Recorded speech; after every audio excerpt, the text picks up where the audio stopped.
South Point is also proud to provide a variety of relaxing amenities for the guests who want to be pampered.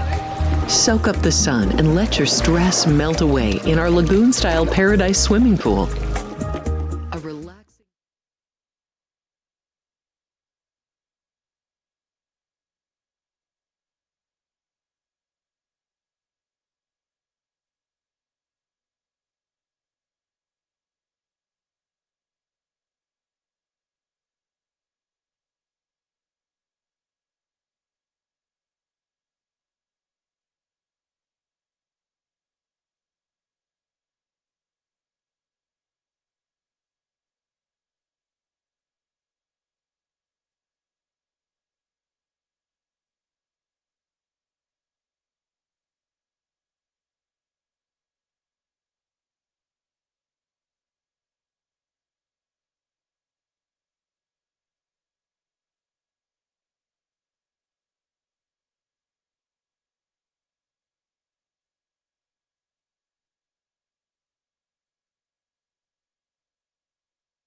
We have 11 amazing restaurants featuring a wide variety for every price range and appetite.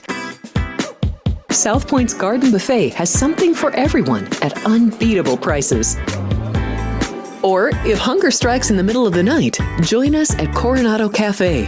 The American menu offers breakfast, lunch, or dinner 24 hours a day, plus a Chinese kitchen for authentic Chinese dishes from 11 a.m. to 11 p.m. From steak and eggs to wonton soup, it's fast and friendly service 24/7. When you need a quick pick-me-up, you can find it at our state-of-the-art Starbucks just inside the main South Point entrance. Order ahead with the Starbucks app for easy mobile order pickups. Or enjoy your favorites in the relaxing dining area anytime, day or night. If you love Mexican food, Baja Miguel's has all of your south-of-the-border favorites. There are dozens of classics to choose from, like fajitas, ceviche, chimichangas, tacos, and more. And for spirit lovers, Baja's colorful non-smoking tequila bar is right outside.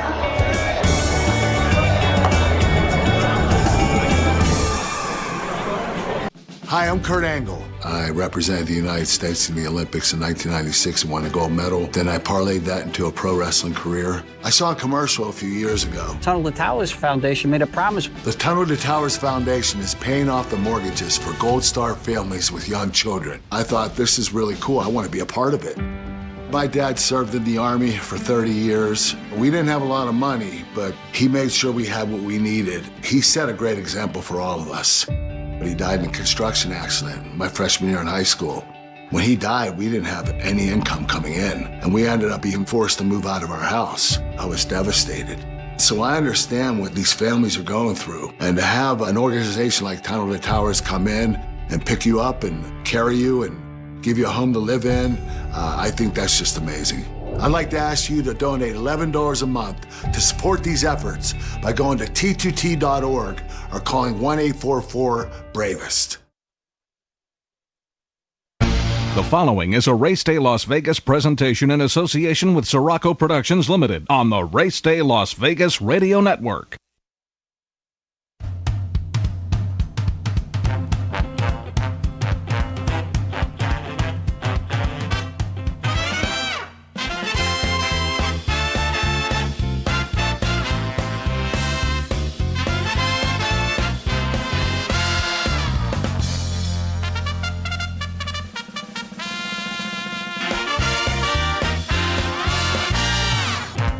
Live Live from the gaming capital of the world, time for Race Day Las Vegas, covering the sport of kings with a Las Vegas perspective.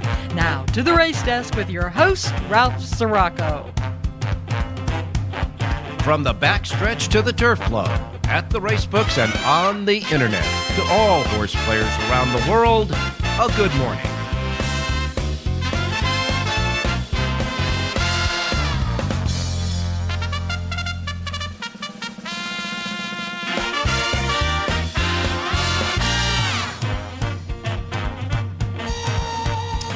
Hello, hello, hello. Good morning, everybody. Welcome to the Race Day Las Vegas radio program. We come to you live and direct from the gaming capital of the world, Las Vegas, Nevada, right here at our studio station, Sports Talk 1400 AM as well, and all of our websites. We welcome you to the show this morning. And, of course, we're here at the South Point Studios at the South Point Hotel Casino Complex on Las Vegas Boulevard. And, of course, at YouTube on the South Point Studios Streaming Network. We welcome you, as well as all of you running around town early this morning. Yeah, it is a work day. Some people do work today, come to think of it. And so our anchor radio station here in town, Sports Talk 1400 AM, 107.1 FM, if you want to listen to us through there. And, of course, websites, we got them covered too, racedaylasvegas.com, .vegas, .world, .global. And, of course, we stream on there. We also archive our shows on our websites as well. And, of course, we take care of your devices, your Google phone, your iPhone, your Androids. We've got them all covered with the apps. Just go to your app store and you can get either KSHP app to listen to us and the YouTube app to see and listen to us as well. And, of course, anywhere you get your podcasting. We welcome you to the show, especially those folks, I guess, are watching us on Spotify. So that's a good deal there. Anyhow, however, wherever, whenever, welcome to the show. It's already the second day of this brand new year of 2025. We move ahead through the first weekend of 2025. Got to tell you that beginning the holiday is starting yesterday and moving through this weekend, it's not like a barn-burning, type of racing schedule going on because there's not a lot of big races coming up. Big races, big racing days coming up this weekend. But it is racing, and, we're always looking for winners every day. It was a little surprising to me that on yesterday, January 1st, which is a holiday, January 1st, first of the year, New Year's, that we didn't have stakes races at either Aqueduct or Santa Anita. That perplexed me a little, but in the old days, that was a big day when we went out to the races on New Year's Day. But we trek along. Today, there won't be any racing at Santa Anita. They have taken the day off. They'll resume tomorrow. And, of course, Aqueduct, we'll get Aqueduct today. But the big weather going on right now, is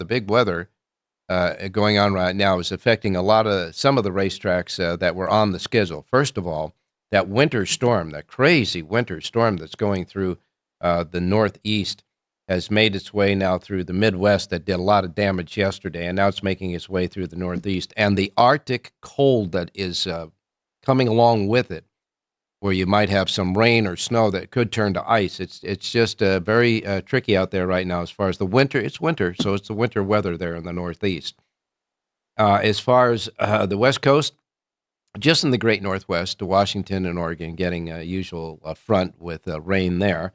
And there's some snow going on in Iowa, but outside of that, it's centered at the Great Lakes area and up through the Northeast right now. However, yesterday, Mahoning Valley Racecourse canceled because of the terrible weather it had there. Parks Racing started their racing, but they had to cancel the last 5 races yesterday at Parks because the track conditions got unbearable because of the weather. And Penn National, that started later, canceled their racing as well yesterday. Now, for today, Mahoning Valley Racecourse is canceled again today. Now, they won't schedule racing. They're not scheduled to go after today until Monday anyhow. So they're not going to have any racing today at Mahoning Valley. None today, none yesterday. So they are canceled today. Penn National is still scheduled to go. And remember, they have a late post time, so they might cancel a little bit later on. But right now, they're scheduled to go after canceling yesterday. And Parks Racing is not racing today. And they won't be back on board until Monday anyway. They're scheduled to be off today. So Parks and Mahoning will return on Monday. and Penn National is still scheduled to go later on today, but Penn National, Mahoning, and the last 5 races at Parks were all canceled yesterday. So that's the latest with the news and the cancellations on the racetracks racing for today. Now, John Lindo is in transit right now, so he will not be with us on the show today, but he'll be here in studio with us tomorrow.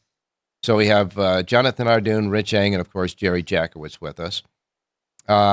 There were a lot of people that were asking about the Eclipse voting that I had, so maybe I'll go over with that with Jonathan Hardoon. And they were also saying, why doesn't like Jonathan Hardoon or John Lindo or Richie vote for the Eclipse Awards? I don't know why they don't. They should. There's no question about it. I would vote for them to vote if I could. But there's 3 bodies of voters. They're the Daily Racing Forum people in the National Thoroughbred Racing Association, and the National Thoroughbred Writers and Broadcasters Association, and that's the one that I am a member of. And so that's why I kind of skated in the back door and got the Eclipse ballot. But I've been voting Eclipse for over 20, 25 years now. But that is the reason why. Believe me, I think that guys like Jonathan and Richie and guys like John Lindo, who apply what is really the backbone of this game anyhow, and that is applying the opportunity for the end user, the customers, to have a more educated way to bet and win at the races. That that's the motor that drives the entire machine.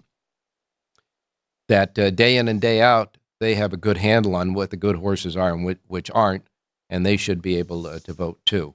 So that's why I'm answering the question. They don't vote, but they should. No question about it. All right.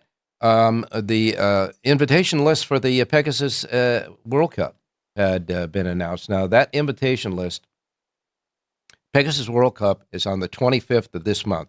It'll be 3 weeks from Saturday. Okay, the Pegasus World Cup. And you have to be invited to that thing. And so here's how the invitation list went. Mystic Dan, Derby winner last year, Mystic Dan has been invited, and so has the 2023 Breeders' Cup Classic winner, White Barrio. So those 2 are in. Now, their trainers, Kenny McPeak and Safi Joseph Jr., also have 2 others that have been invited, okay? Mystic Dan's stablemate, McPeak's stablemate, Rattle and Roll, has been invited as well. And as far as Safi Joseph Jr. has White Barrio, his Skippy Longstocking has also been on the invitation list. Now, last year's Pegasus runner-up, Senor Buscador, is also on the invitation list, and this is expected to be his final start of his career. And the other invitees in this in the Pegasus World Cup, the other 12 invitees include Saudi Crown, Stronghold, Croupi, Locked, Imagination, Mixto, and JB Strikes Back. Those are the 12 invited. The 8 alternates that will get in if any one of those invitees drop out include Newgrange, Red Route 1, Power Squeeze, Rocket Can, Skinner, Steel Sunshine, Tumbarumba, and Coke Creek. Okay? So those are the ones that are on the alternate list for the Pegasus World Cup coming up 3 weeks from Saturday. And so we'll wait and see who actually shakes in and goes and who doesn't. Strange that Fierceness wasn't at least invited, although I guess as Mr. Rapoli mapped out the other day for the plans for Fierceness, his first start, his expected first target of the year this year is going to be the Met Mile, and that's on June 7th at Saratoga, followed by the Whitney, also at Saratoga on the 25th, and the Breeders' Cup Classic, of course, his end race as far as the key race for Fierceness will be the Breeders' Cup Classic at Del Mar on the 1st of November. So we got that going for us. And now as far as the weekend racing is concerned, as I say, a little bit light.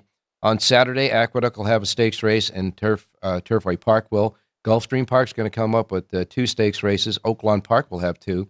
Santa Anita's going to have the only graded stakes races on Saturday, the Grade 2 San Vicente and the Grade 3 Las Flores. And on Sunday, only 1 stakes race, and that'll be at Santa Anita.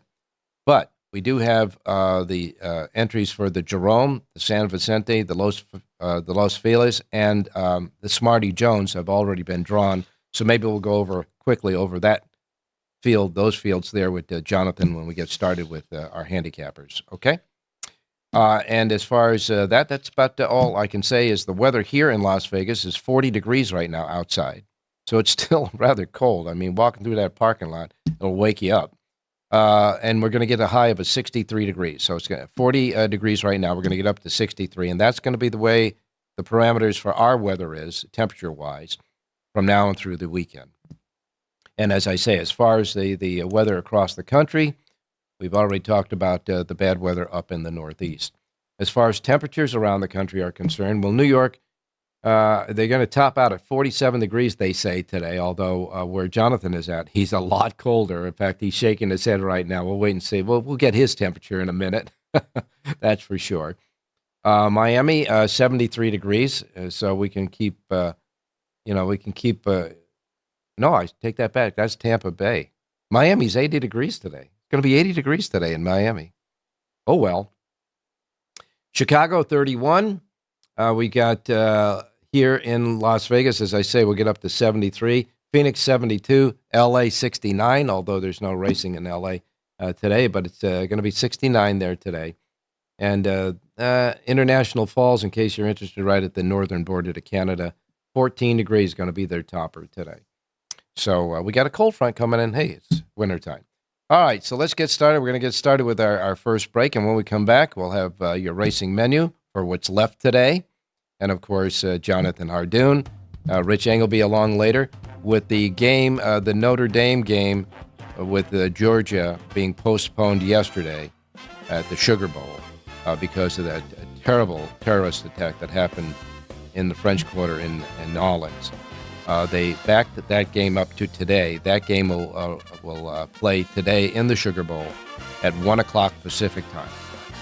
So we'll get a thought about that from Richie today as well. And, of course, he'll have a pick for us. He scouted the country somewhere and got a pick for us. And Jerry Jackowitz will be along with his Power Page plays for Aqueduct. So without any further ado, on the second day of your brand new year, we're going to go to our first break. Don't go away.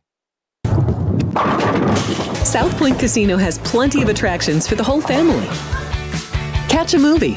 Our 16-screen movie theater includes 2 XD Extreme screens for the ultimate in viewing, sound, and luxury. After the show, treat the family to a variety of treats at our old-fashioned ice cream parlor, Kate's Corner. We scoop up a variety of creamy concoctions, including smoothies, hand-dipped cones, milkshakes, malts, sodas, and sundaes. At Kate's, there's something for everyone. And if you've still got time to spare, our bowling center might be right up your alley. Voted Best of Las Vegas, it's a great place for friends and family fun. 64 lanes, a pro shop, snack bar, and arcade. And while the kids are bowling, you can play slots and sip on a drink in the Alley Cat Lounge while overlooking the lanes. For our more serious and professional bowlers, the South Point is also home to a separate tournament bowling plaza.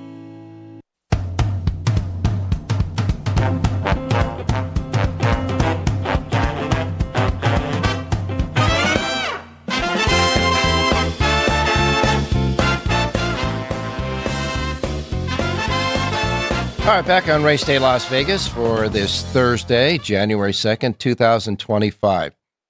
Okay, I will bet at least 50% or more of you watching and listening out there right now, the first check that you make out this year, you're going to put down 2024 by mistake. It happens every year. So remember, it's 2025 in case you're paying bills today. All right, let's take a look at what happened yesterday. Gulfstream Park. Tyler Gaffalione had a couple of winners. He won the third race at 860 for Antonio Sano. Came back in the sixth race for Jose Orsino and paid $16.80. So Gaffalione had a couple of winners there. Trainer George Weaver had a couple of winners. He and Irad Ortiz Jr. teamed together to win the fourth race on the favorite at 360.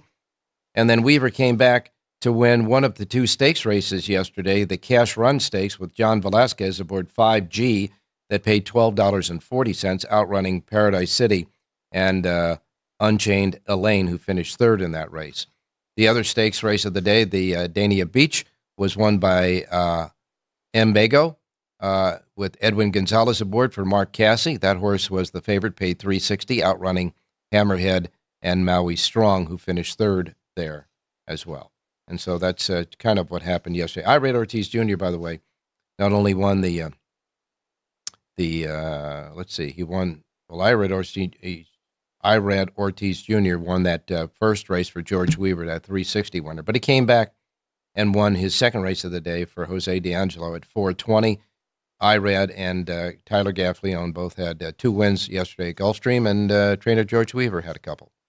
At Aqueduct yesterday, Chris Elliott won the first two races. He won the first race on a 520 winner and the second race on a $47.40 winner. So talking about contrast there, jockey Chris Elliott there won the first two races, the early double.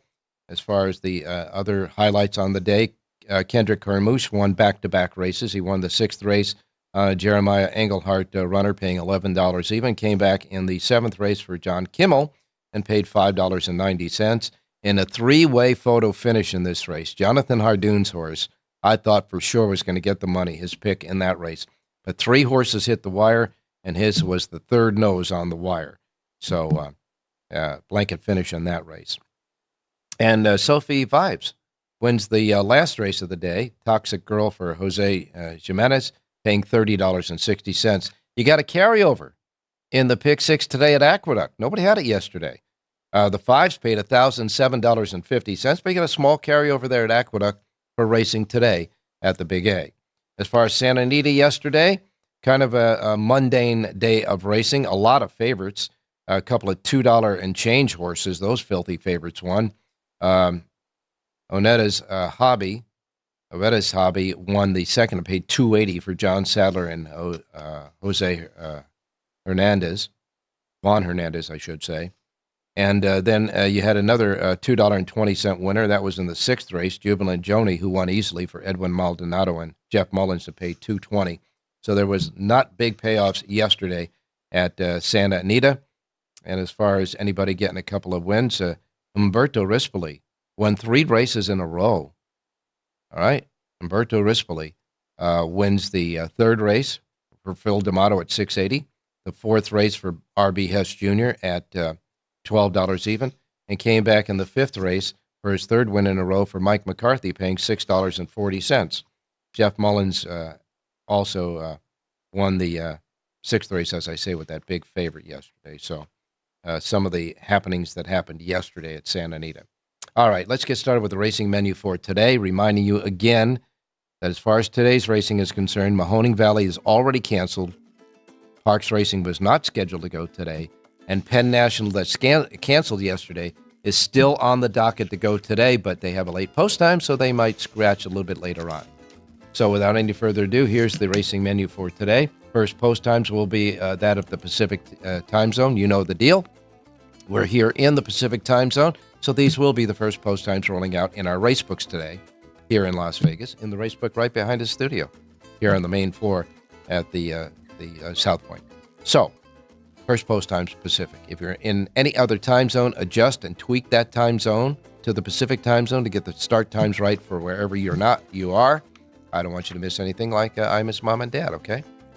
All right, so Mahoning Valley canceled. We begin then the racing menu with Gulfstream Park.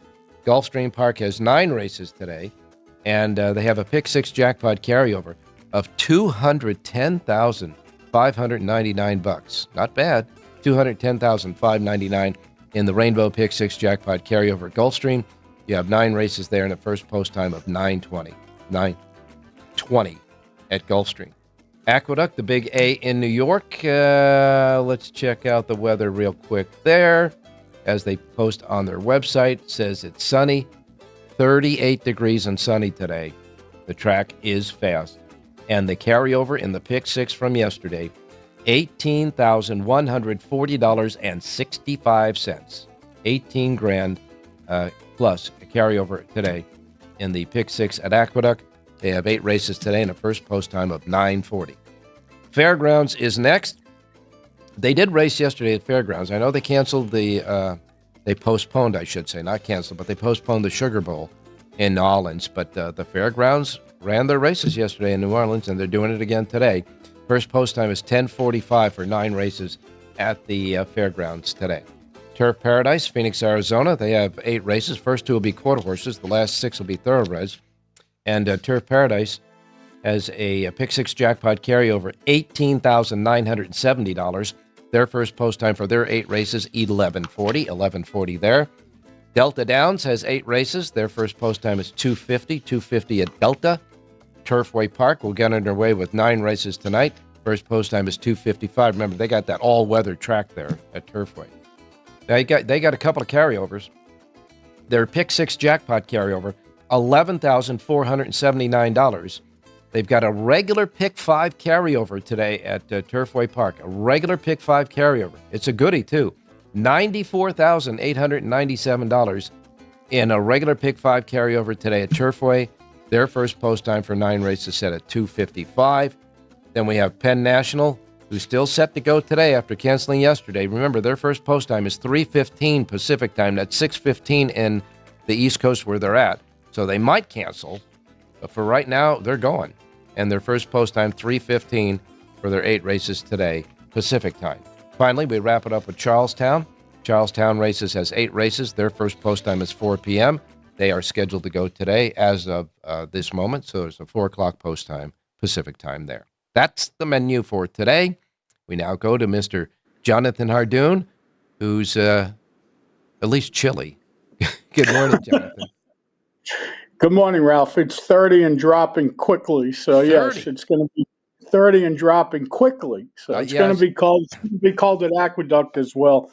You know, Ralph, yesterday they instituted some new rules in the Pick 5 at Gulfstream Park that people should be made aware of. First of all, the early Pick 5 now becomes a mandatory payout. If nobody hits 5, they pay the best who had the best of the 5. So mandatory payout in all the early Pick 5s. The late Pick 5, if nobody has 5 correct, it carries to the next day. But here's the big switch in their Pick 5. For years, they've been giving consolations for 4 out of 5.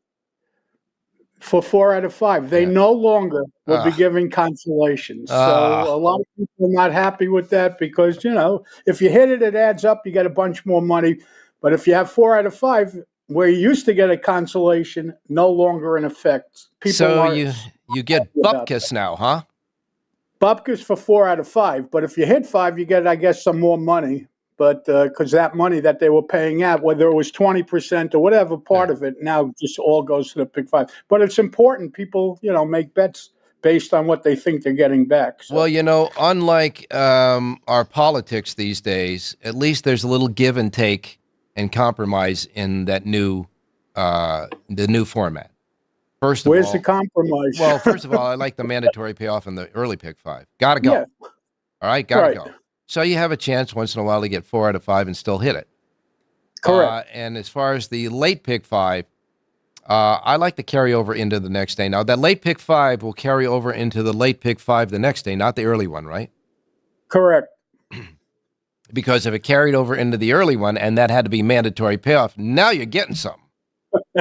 Yeah, that's for sure. You know, if you get 100,000 carryover and it goes into the first one and that's a mandatory payoff, you're going to get a lot of people playing that first Pick 5.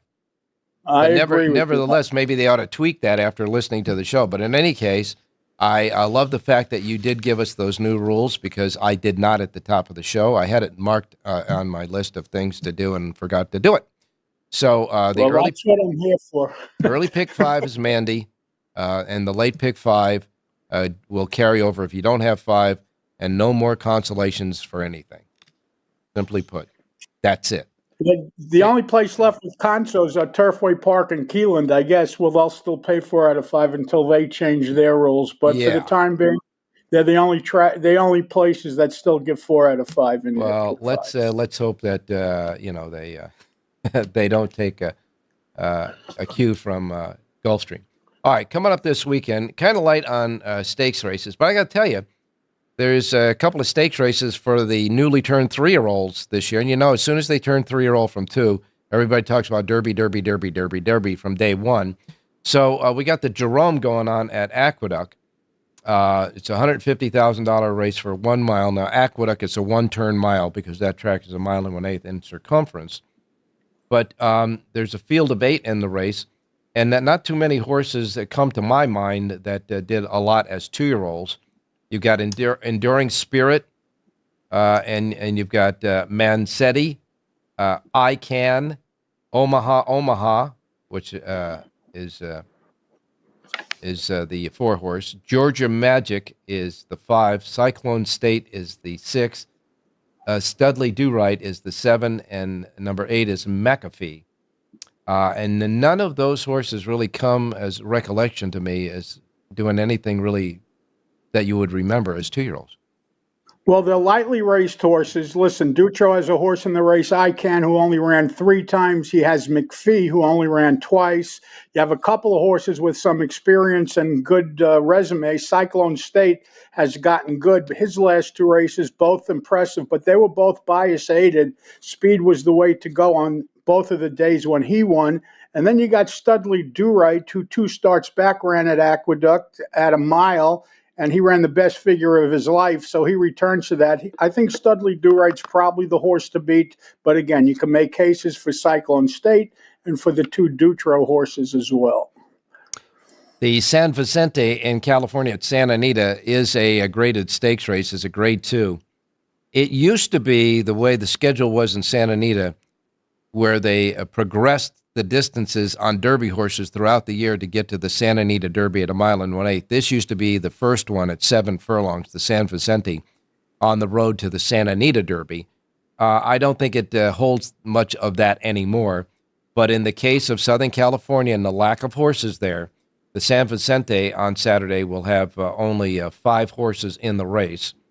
And again, Bob Baffert, whose 2-year-olds are now 3-year-olds, and we know that he can go back to the Derby this year. He has 2 out of the 5.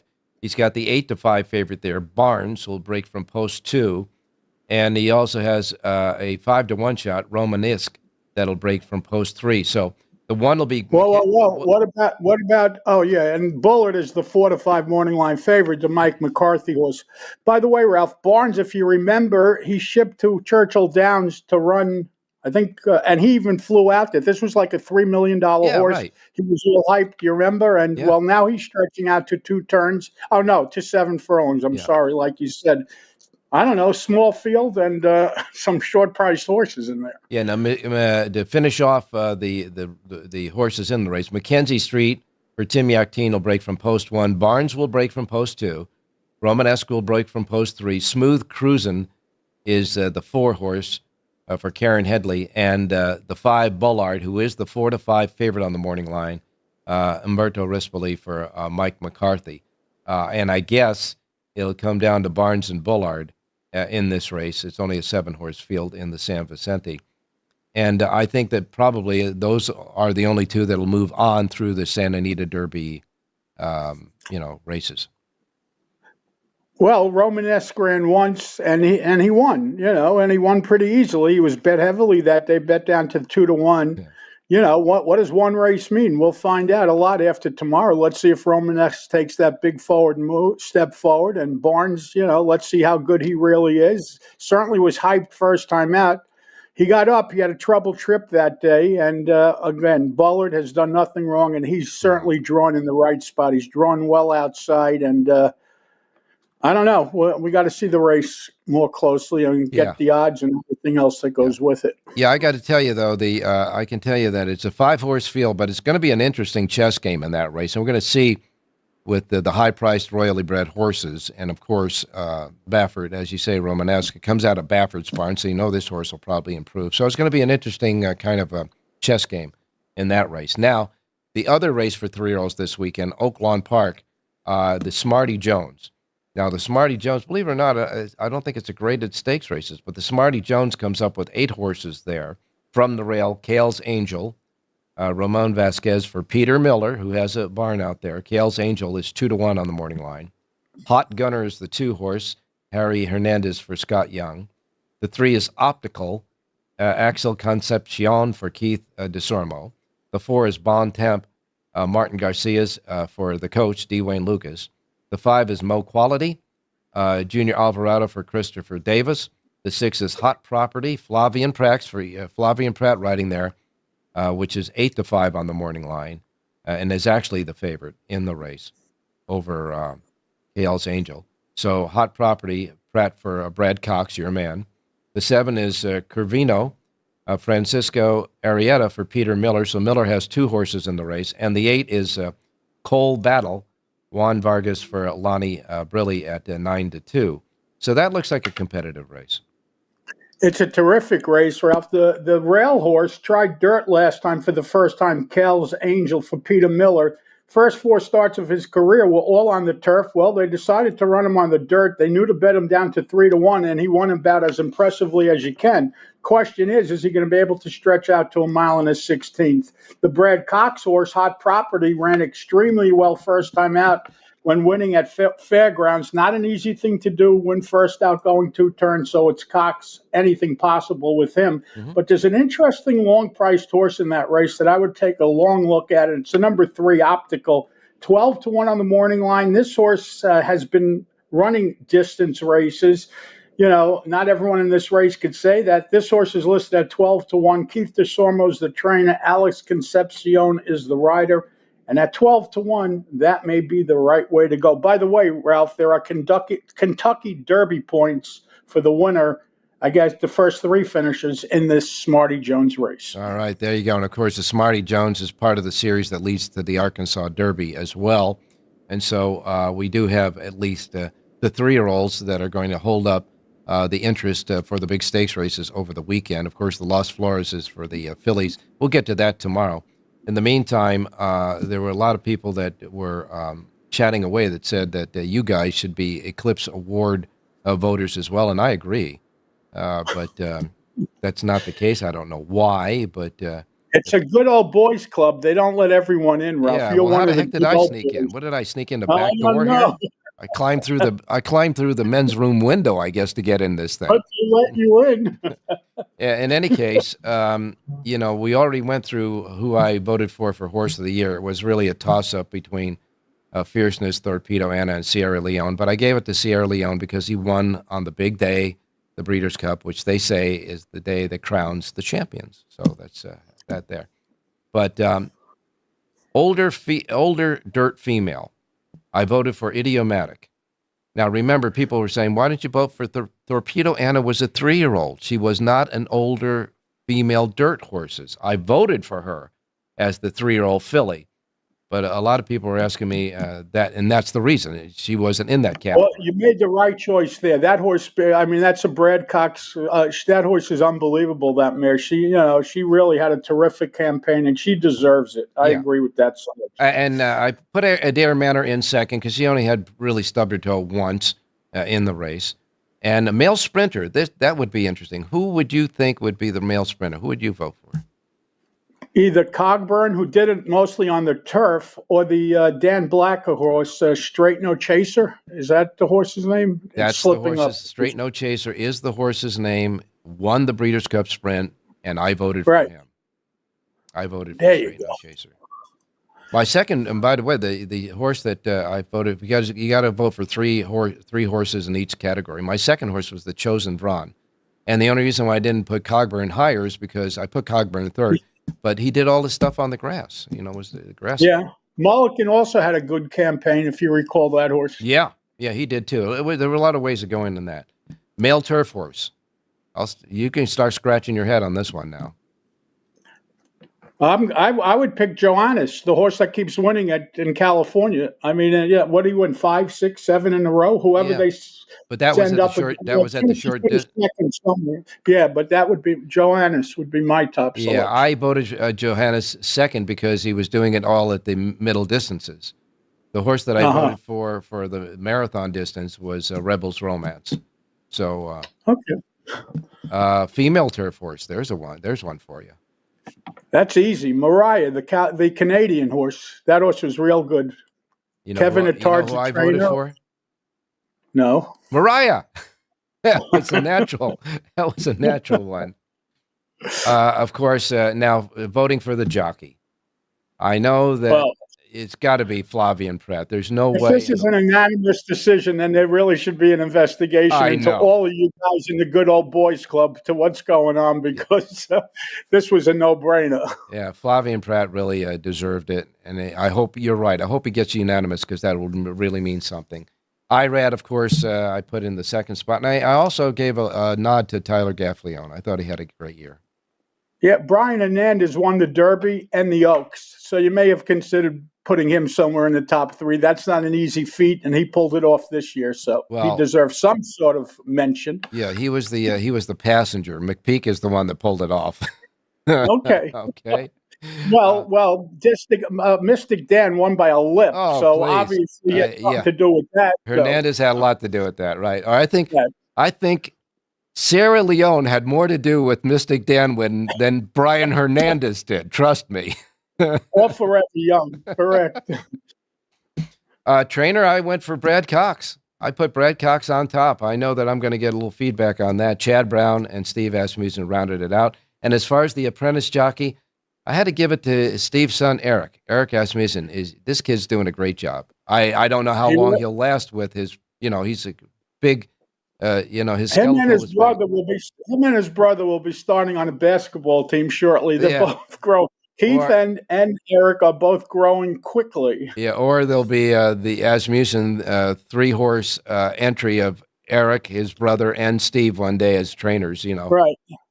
But anyhow, those are some of the votes that I had, and like I said, there were some in the categories that could have really went a lot of different ways. For example, 2-year-old male, I just voted for Citizen Bull because he won on the big day. He won the Breeders' Cup Juvenile. But there's a lot of horses in there. And there's a lot of promising horses that came along late that will probably be better than this horse early this year. But this is the vote for 2024. So that's what I did there. All right. We're going to wrap it up. Good job, Ralph. Good job. We're going to wrap it up there. And my vote, ladies and gentlemen out there, one more time, if I had the power to do it, all the handicappers, not only the ones on our show, but all of the ones that are public handicappers out there deserve a vote, because they do this day in and day out. Thanks a lot, Jonathan. You got a sheet today for Aqueduct and where else? And Gulfstream. The only 2 games, it's only 2 tracks that are running that I do. Anyway, So let's give it a couple of winners and get our first winner of this year, 2025. Aqueduct, 8th race today. I like the number 8 horse in here, Mr. Swagger. This is a 5-year-old who was claimed 2 starts back by trainer Wayne Potts. First start for Potts, he ran lights out. Yeah. He draws a good outside box going a flat mile, 7-2 on the morning line. Jose Lascano takes the mount. I like number 8, Mr. Swagger, to win today's 8th race at Aqueduct. All right, you're going to do a little swaggering with this win. And the 8th and final race at Aqueduct, number 8. Easy to remember, the 8 and the 8th at Aqueduct. Jonathan Hardoon's play there. We'll get his pick at Gulfstream, and then we'll let him go to breakfast. 6th race today, 1.70 on to Peter. Number 2, China Blue, ran real well last time out when breaking her maiden. She's been freshened up, returns as a 3-year-old, gets Lasix today for the first time. She's listed at 6-1 on the morning line. I like number 2, China Blue, to win today's 6th race out at Gulfstream. All right, let's not be blue. Let's get China Blue home a winner. And in the 6th race, the 2, China Blue is your pick there. Again, sheets for full sheets for Gulfstream and Aqueduct today at your website, right? JONHARDOON.com. Thank you, Ralph. Stay safe. Be well. We'll talk to you tomorrow. All right, and put another log on the fire. Yes, sir. All right, you got it. All right, we'll be right back with Rich Eng. Don't go away. No service member who has put on a uniform and served our nation should be without a home in the services they need. I'm Dave Portnoy, and I'm asking for your help.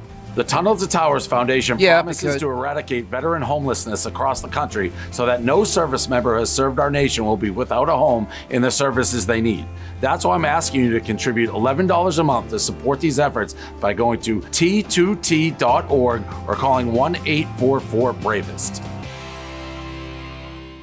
Here we are in Houston, opening up our first veteran village. This beautiful building that's going to house 161 homeless veterans. Any veteran that risks their lives and are struggling with PTSD, mental illness, addiction. We're also building what I call comfort homes, 500 square foot homes. These are for older homeless veterans, so they have their own space and give them back some of their dignity, some of their independence, and most certainly give them back their life.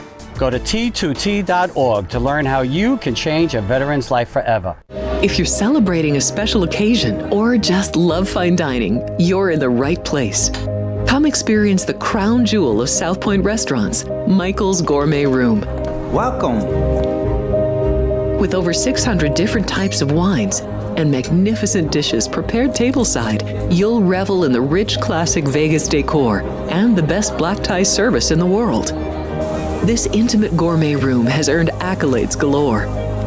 Come to Michael's Gourmet Room for an unforgettable dining experience. Another famous restaurant is the Silverado Steakhouse, where you'll find the charm and service that discerning patrons require. From top quality steaks and chops to fresh seafood and desserts, you'll love the award-winning wine list and menu at Silverado Steakhouse. Steak lovers have even more options with primarily prime rib. Catering to hearty appetites, the menu features a variety of flavorful prime rib cuts, dry-aged to ensure tenderness, and then seasoned and slowly roasted. Although prime rib is our specialty, it's not the only thing on the menu. There's something for everyone.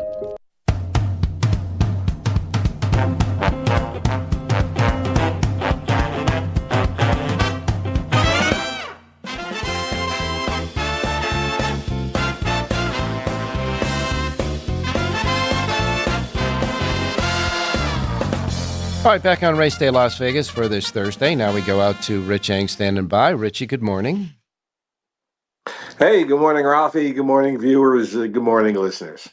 Well, Richie, all I can say is Arizona proved to be a very stiff competitor for Texas yesterday, but they canceled the Sugar Bowl as really I expected that to happen after what happened earlier in the day in the French Quarter. But they raced at Fairgrounds, though, yesterday. But they rescheduled that game for today. It'll be 1 o'clock Pacific time. Notre Dame takes on Georgia. How do you see that game? Well, in the last couple of weeks since they announced the 12-team playoff, I did tell your folks out there that the one bet I made to win the championship was on Notre Dame. I bet them at 10-1 to win the national championship. So I'm sticking with them, Ralph. There's no reason for me to get off them. The line opened up Georgia like -2, but now it's a pick'em game that I saw lately. But I'm going to like Notre Dame. I'm going to root for Notre Dame like heck. And if they get past Georgia, a very, very good Georgia team, which is without their quarterback. That's one of the key angles for tonight's game is the Georgia quarterback, Carson Beck, is injured. He also went into the portal. So they're going to play a true freshman making his first start in the college football. So that's going to be a interesting thing to keep an eye on is how the Georgia quarterback plays. Now, Richie, this game was scheduled yesterday, and on the tickets that people purchased for the game, it says January 1st game.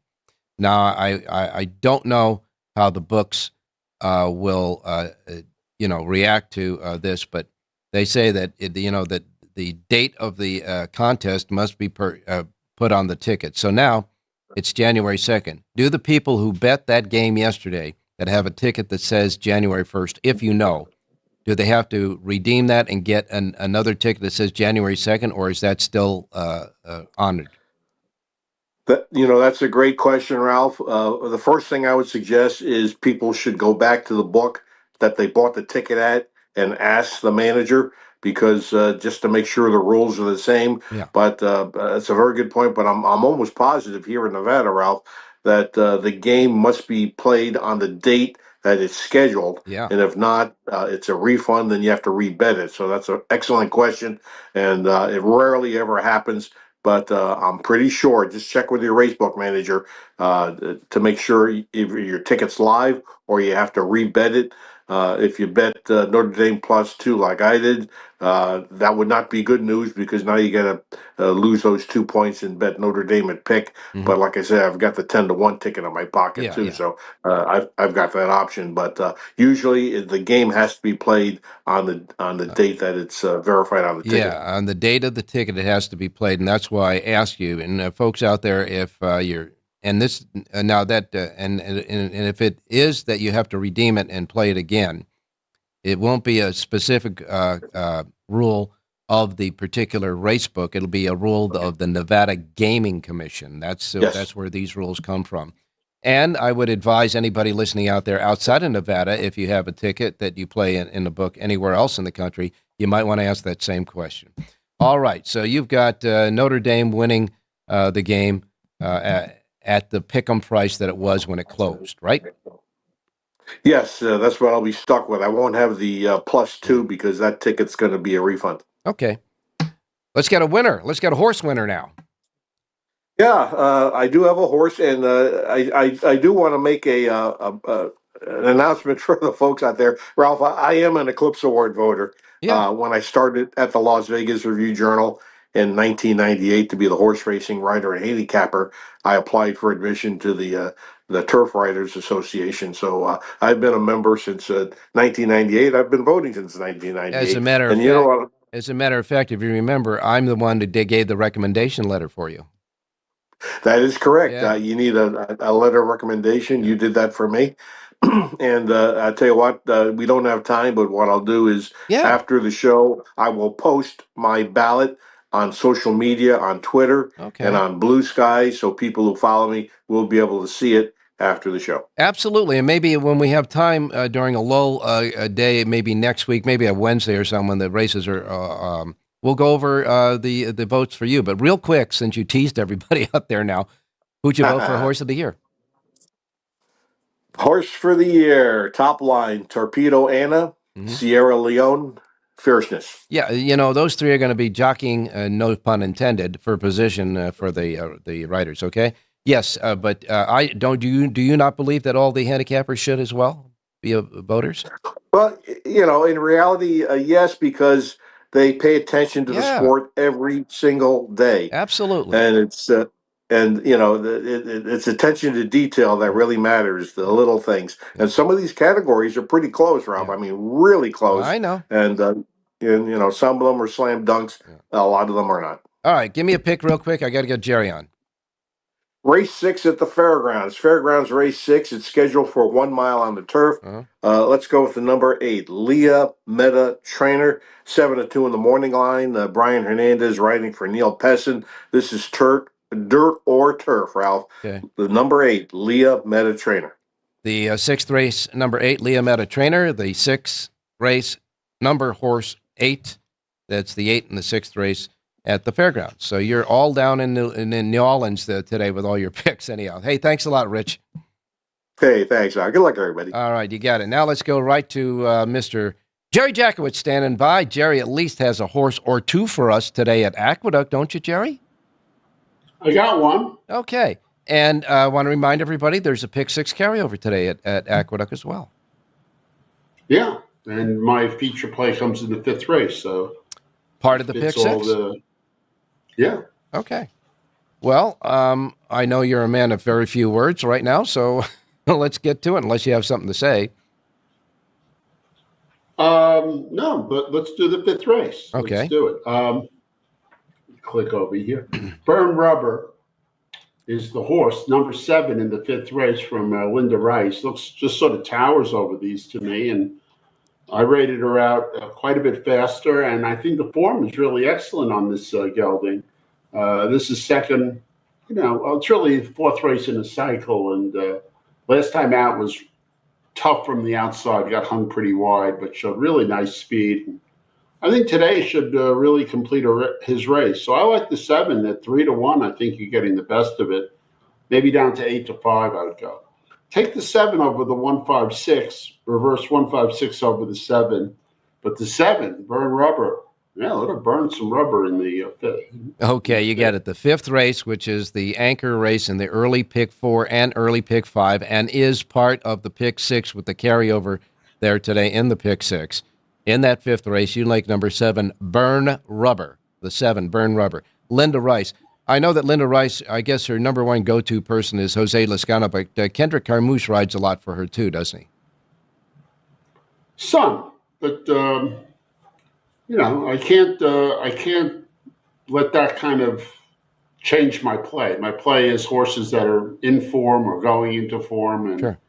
Well, Carmouche, I think, is a very capable rider there. There's no question about that. I don't mind betting him at all.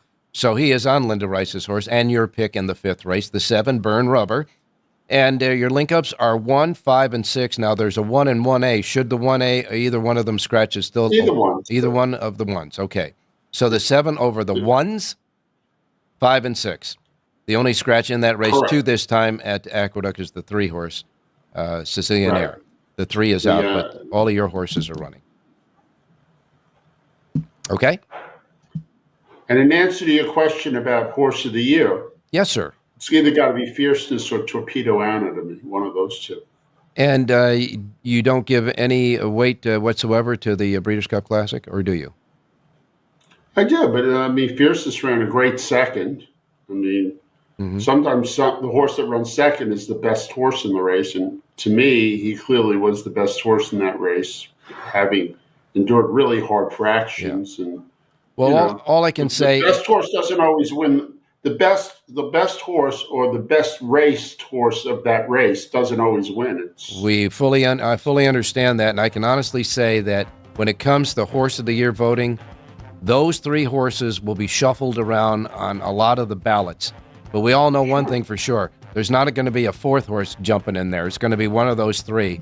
And it's all a matter of opinion. But they all did great work last year. That's for sure. All right, we wrap up the Race Day Las Vegas show on this almost Friday, Thursday. And when we come back, it will be Friday. And in the meantime, Jerry's got just one more thing to say, and Jerry's going to say it. Have a great race day, everybody.